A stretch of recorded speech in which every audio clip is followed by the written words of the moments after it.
자, 오늘 출애굽기 23장 말씀입니다. 여러분, 이 출애굽기 여러분 20장에서부터 23장의 말씀을 여러분이 좀 주의 깊게 보셔야 되는 말씀이었어요. 자, 출애굽기에서 하나님께서 율법을 주셨어요. 그 전에 하나님께서 말씀하셨죠.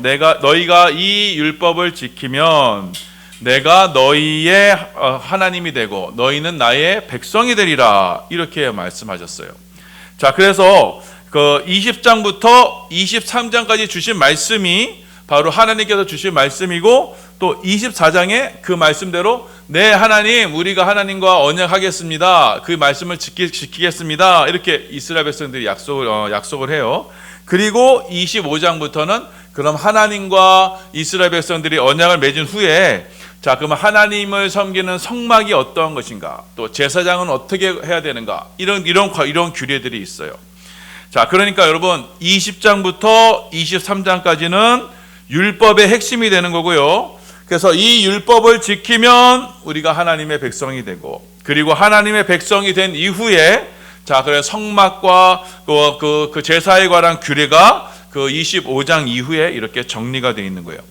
자, 그래서 여러분 20장부터 23장까지의 말씀이 굉장히 중요하겠죠. 자, 다시 한번 정리할게요. 20장은 바로 10계명을 우리에게 말씀하셨어요. 자, 10가지 계명을 주시면서 이 계명을 꼭 지키라 라고 말씀하셨습니다. 그 10계명의 주제가 뭐라 그랬어요? 핵심이 하나님을 우상으로 섬기지 말라라는 것이었어요. 자, 그리고 21장 말씀은 생명에 관한 규례였습니다. 자, 생명의 주인은, 생명의 소유는 하나님이세요. 자, 종의 생명, 그 노예의 생명 또한 주인의 소유가 아니라 하나님의 소유인 것입니다. 자, 그래서 여러분 개인의 생명이 침해를 받았을 때, 그래서 누가 죽거나 또 다치게 되었을 때 그에 따른 보상을 반드시 해줘야 된다라고 이렇게 하나님께서 말씀하셨어요.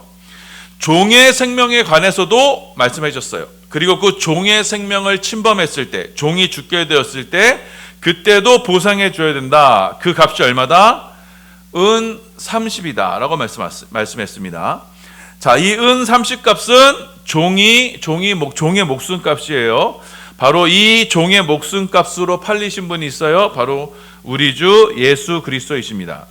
자, 그래서 예수님은 우리를 위해서 이 땅에 노예로 오셔서 십자가의 죽으심으로 우리의 종된 것을 대속해 주시고 우리의 종된 것을 해방시키실 것을 우리 가운데 지금 말씀하신 거였습니다. 자, 그리고 지난 시간에 보았던 23절 말씀은 무엇이냐? 그 재산권에 대한 규례였어요. 자, 하나님은 개인의 재산을 인정하세요. 그리고 그 개인의 재산이 침범받으면, 개인의 재산이 이렇게 침해를 받게 되면 반드시 배상하라라고 이렇게 명령하셨습니다.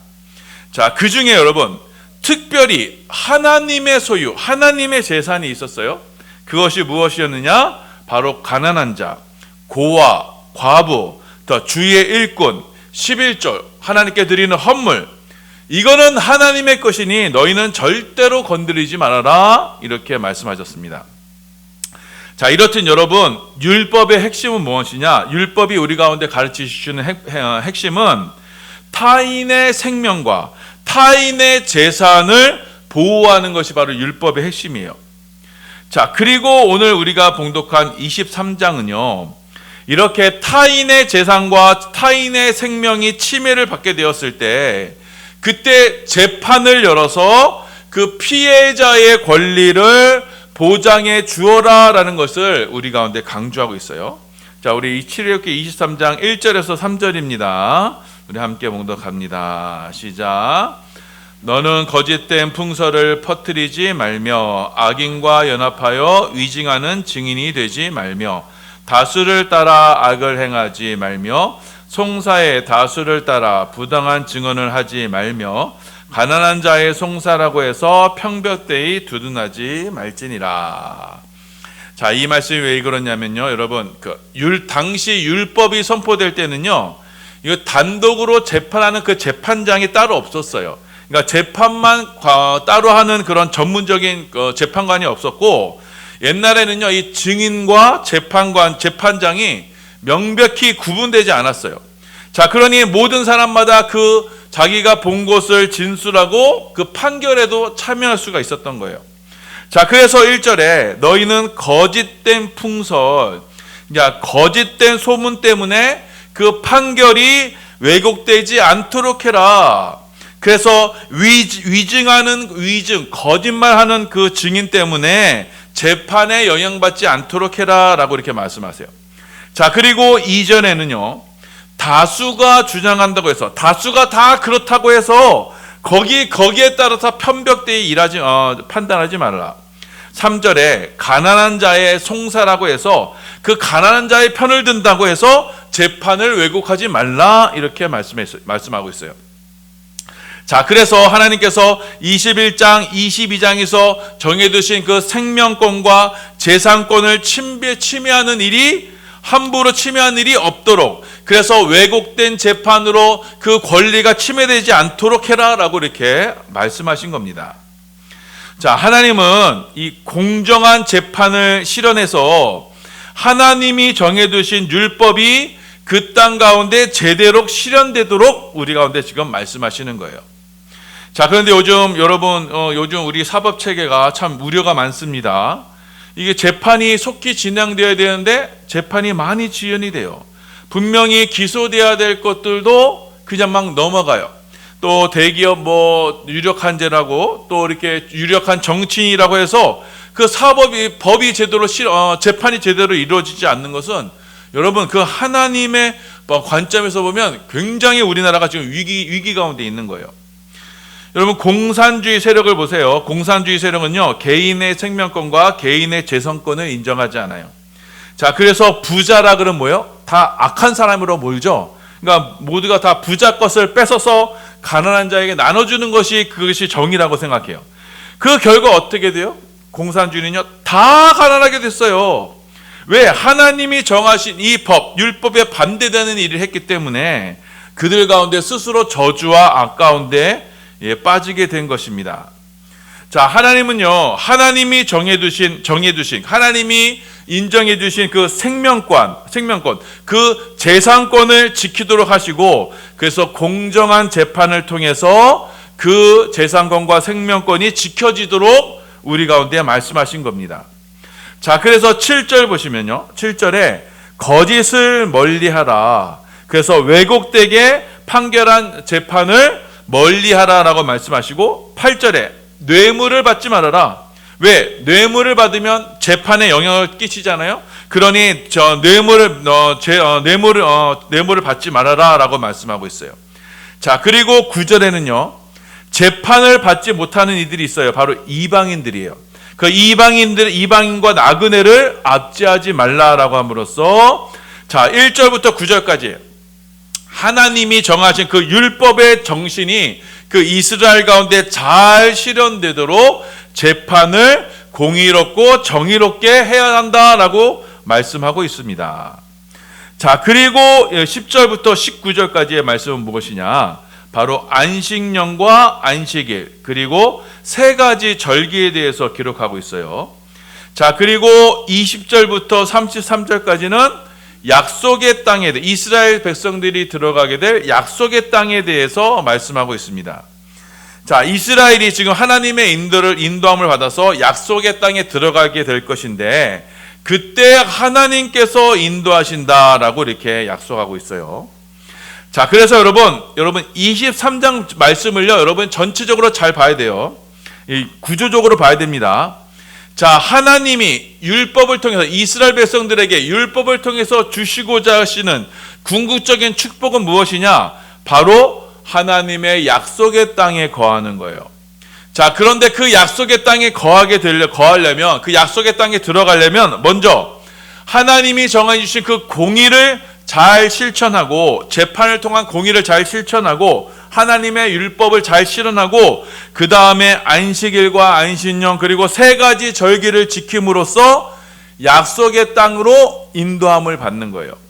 자, 그래서 여러분, 이 안식일을 지키는 것과 안식년, 그리고 이 세 가지 절기를 지키는 것은요, 우리가 약속의 땅으로 인도함을 받는 어떠한 전제 조건이 되는 거예요.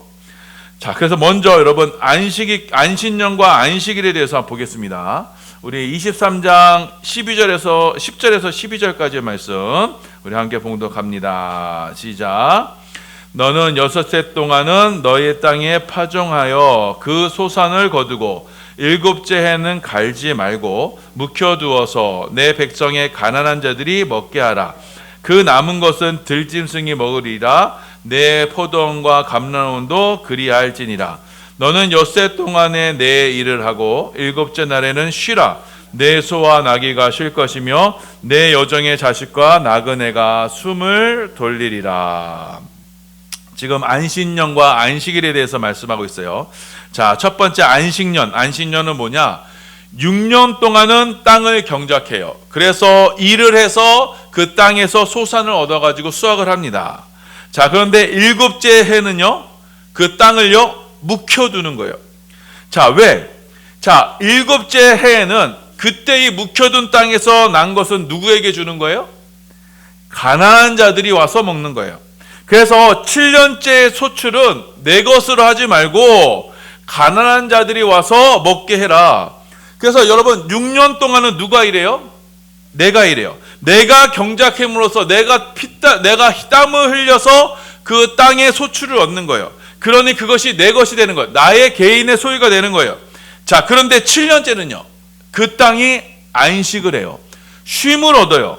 그 쉼에 누가 동참을 하게 돼요? 하나님의 백성이 동참하게 되는 거예요.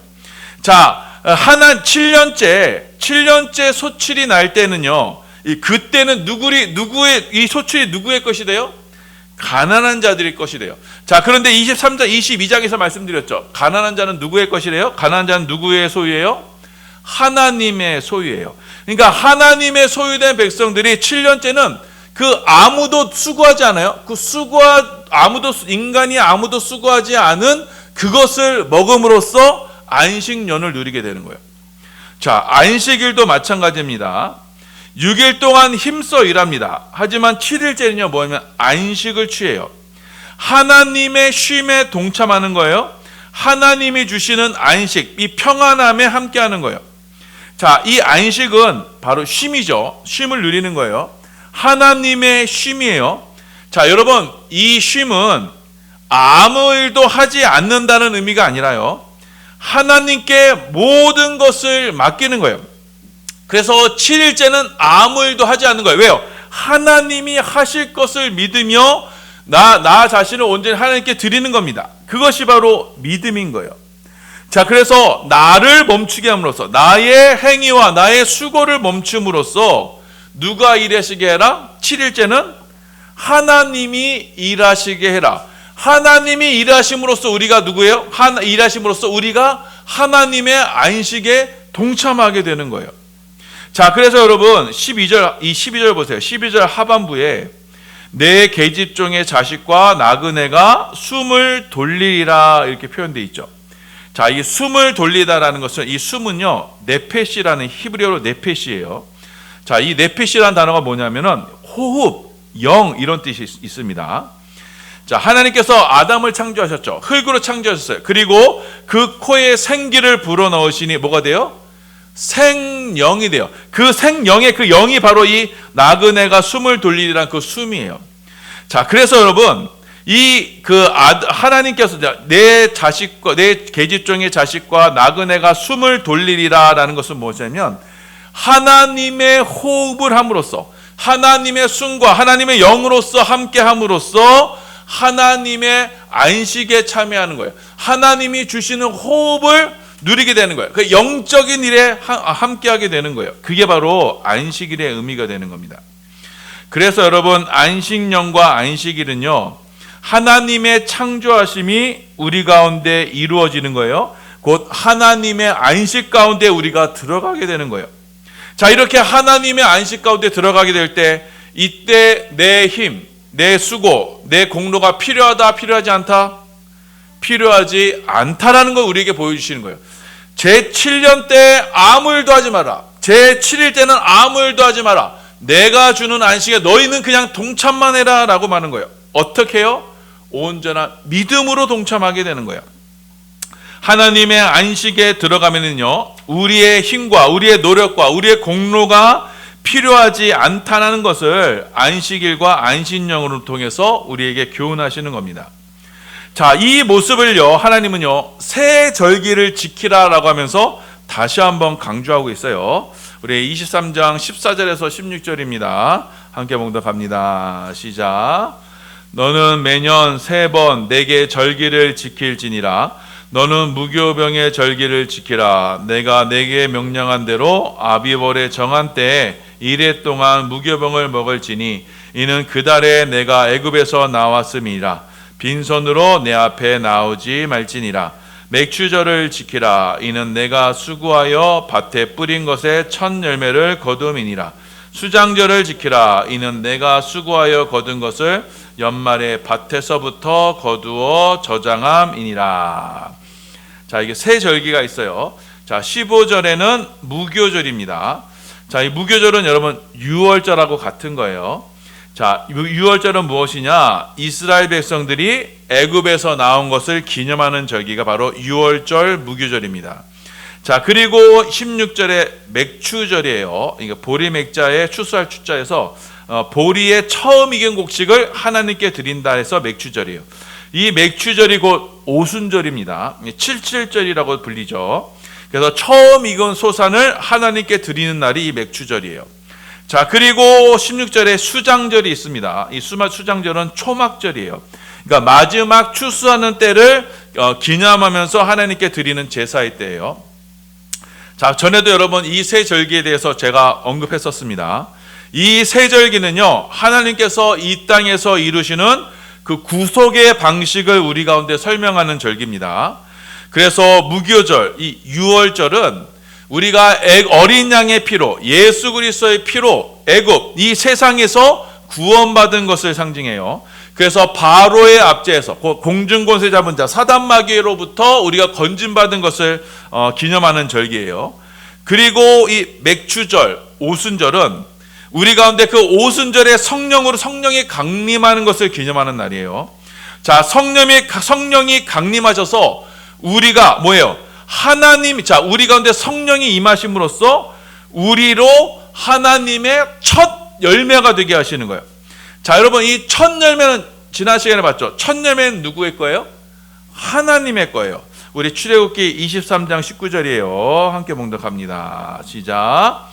내 토지에서 처음 거둔 열매의 가장 좋은 것을 가져다가 너희 하나님 여호와의 전에 드릴지니라. 너는 염소 새끼를 그 어미의 젖으로 삼지 말지니라. 자, 토지에서 처음 거둔 가장 좋은 것을 하나님께 드리기는 거예요. 자, 그래서 맥추절, 이 오순절은요, 처음 익은 곡식을 하나님께 드리는데, 이 처음 익은 곡식, 성령으로 인한 처음 익은 곡식은 누구예요? 바로 성령을 받은 저와 여러분입니다. 첫 열매는 바로 예수 그리스도세요. 자, 고린도전서 15장 20절이에요. 함께 봉독합니다. 시작. 그러나 이제 그리스도께서 죽은 자 가운데서 다시 살아나사 잠자는 자들의 첫 열매가 되셨도다. 자, 예수님을 죽은 자 가운데 살리신 분이 누구예요? 바로 부활의 성령님이시죠. 그러니까 성령에 의한 부활의 첫 열매가 누구냐? 바로 예수 그리스도예요. 그 예수 그리스도가 바로 부활의 첫 열매가 되는 거예요. 자, 그 부활의 첫 열매 되신 예수님이 우리 안에 거하실 때 우리도 또한 성령의 첫 열매가 되는 거예요.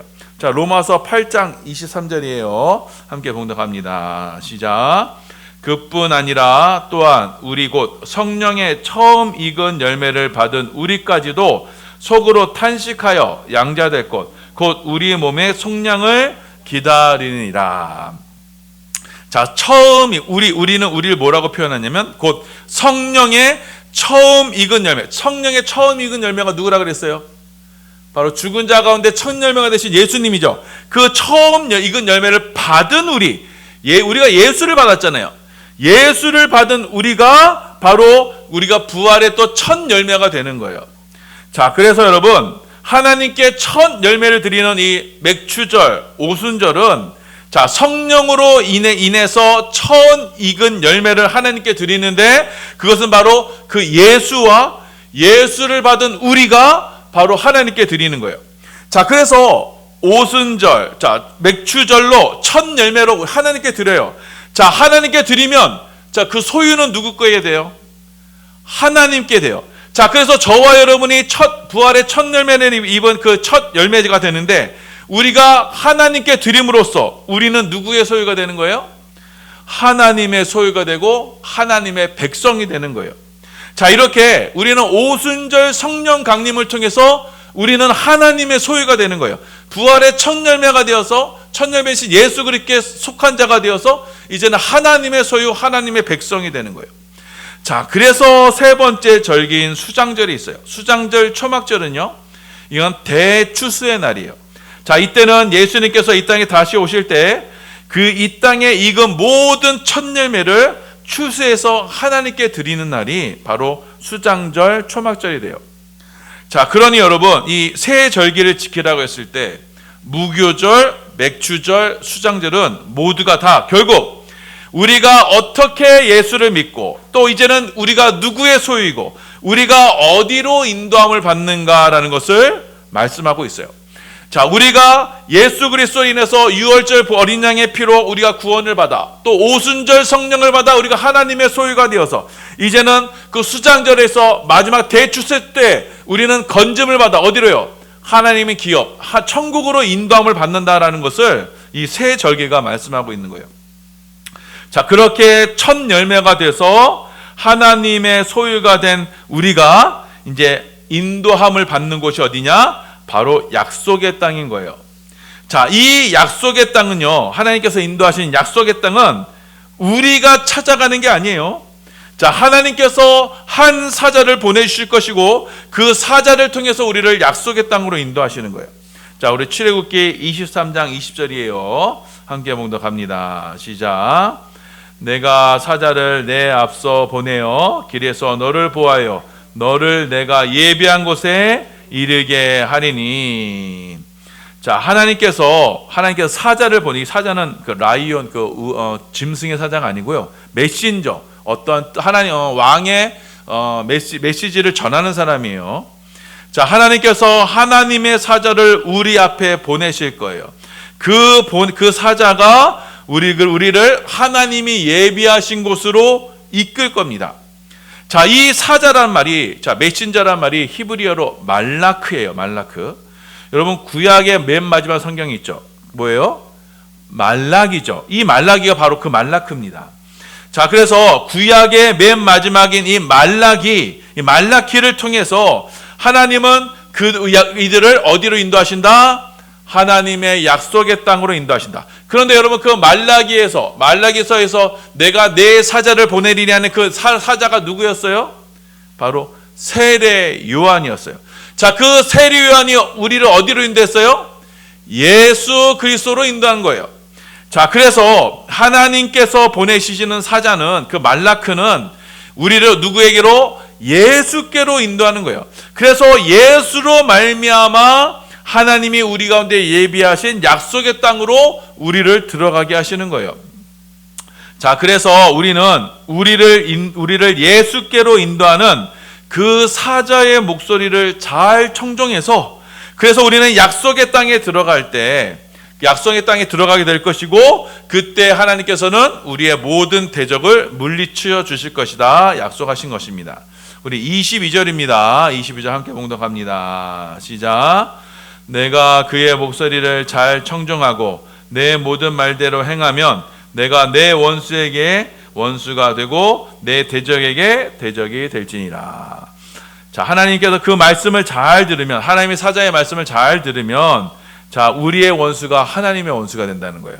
자, 우리의 대적이 하나님의 대적이 된다는 거예요. 그때부터 누구의 싸움이에요? 하나님의 싸움이에요. 자, 그래서 하나님께서는 그 왕벌을 보내서 가나안 족속을 다 몰아내실 것이고, 그래서 이스라엘로 기업을 얻게 하실 겁니다. 우리 31절입니다. 함께 봉독합니다. 시작. 내가 내 경계를 홍해에서부터 블레셋 바다까지 광야에서부터 강까지 정하고 그 땅 주민을 내 손에 넘기리니 내가 그들을 내 앞에서 쫓아낼지니라. 아멘. 자, 여러분, 바로 이것이 율법이 저와 여러분에게 주시고 전해주시고자 하시는 핵심적인 말씀인 거예요. 자, 너희 가운데 올바른 재판이 시행되게 해라. 하나님의 법이 너희 가운데 잘 지켜지게 해라. 그리고 믿음으로 하나님의 안식에 참석해서 하나님의 그 하나님께서 주시는 부활의 성령을 받아 하나님의 첫 열매가 되어서 하나님께 드려라. 그러면 우리는 하나님의 소유가 될 것이고 하나님은 하나님의 사자를 통해서 우리를 약속의 땅, 곧 천국으로 인도하실 것이다 라는 것이 율법이 우리 가운데 하시고자 하는 말씀이에요. 자, 이 인도하신 가운데, 하나님의 인도하신 가운데, 자, 많은 어려움이 있을 거예요. 그때도 하나님께서는 그 앞길을 열어주심으로써 우리를 약속의 땅으로 인도해 주실 겁니다. 자, 이것이 여러분 얼마나 큰 은혜예요. 하나님이 우리를 약속의 땅으로 인도하시는 일에 이 일을 누가 하신다? 하나님이 전적으로 하신다. 안식일과 안식년의 그 정신처럼 이제는 하나님이 일하시는 거예요. 자, 이때 우리가 해야 할 일은 딱 하나뿐이에요. 뭐예요? 믿음으로 하나님의 안식에 동참하는 거예요. 자, 어떻게 믿음으로? 바로 예수를 믿음으로 하나님이 우리 가운데 일을 하심으로써 이 하나님의 일에 동참하게 되는 거예요. 자, 요한복음 6장 29절이에요. 함께 봉독합니다. 시작. 예수께서 대답하여 이르시되 하나님께서 보내신 이를 믿는 것이 하나님의 일이니라 하시니. 하나님께서 우리 가운데 이루시는 그 안식에 동참하는 것은 자, 하나님께서 보내신 바로 예수를 믿는 것뿐입니다. 자, 그래서 여러분 우리는 신앙생활 하는데 예수를 잘 믿는 것, 그 위에는 아무것도 없어요. 예수를 잘 믿는 것이 하나님의 일에 동참하는 것이고 하나님이 주시는 안식에 동참하는 것이고, 이건 내가 하는 것이 아니에요. 우리 가운데 하나님이 하시는 거예요. 내 안에 그 부활의 첫 열매가 나의 사자가 되셔서 우리를 약속의 땅으로 인도하시는 거예요. 그렇게 우리는 우리 안에 거하시는 성령의 인도하심을 받아 하나님의 자녀로 약속의 땅으로 함께하는 것입니다. 이것이 하나님께서 율법을 통해서 우리에게 주시는 교훈의 말씀이에요. 자, 그러니 여러분이 교회에서요 다른 것을 기대하시면 안 돼요. 자, 이 신앙생활하면서 이 세상의 찌꺼기들, 그것에 여러분 우리가 소망을 둬서는 안 되는 겁니다. 어차피 다 두고 떠나가야 하는 거예요. 결국에는 짐밖에 되지 않습니다. 우리가 해야 될 것은 오직 이전에서 기대해야 할 것은 오직 예수를 잘 믿어 성령 충만함을 입어 우리 가운데 그 하나님께서 우리를 약속의 땅으로 인도하시는 그 믿음의 길을 온전히 걷는 것뿐인 것입니다. 자, 이 말씀 기억하셔서 우리 모든 사랑하는 성도들, 이 율법의 말씀을 따라서 하나님께서 우리에게 주시는 것이 하시는 그 약속의 땅의 인도함을 받기 위해서 우리는 그 부활의 첫 열매가 되어야 된다는 것을 기억하시고, 그 성령 충만함을 받아 그 성령의 인도하심을 받아 그 믿음의 기업으로 함께하는 우리 모든 반성의 성도들 다 되시기를 예수님의 이름으로 소원하며 축원합니다. 아멘.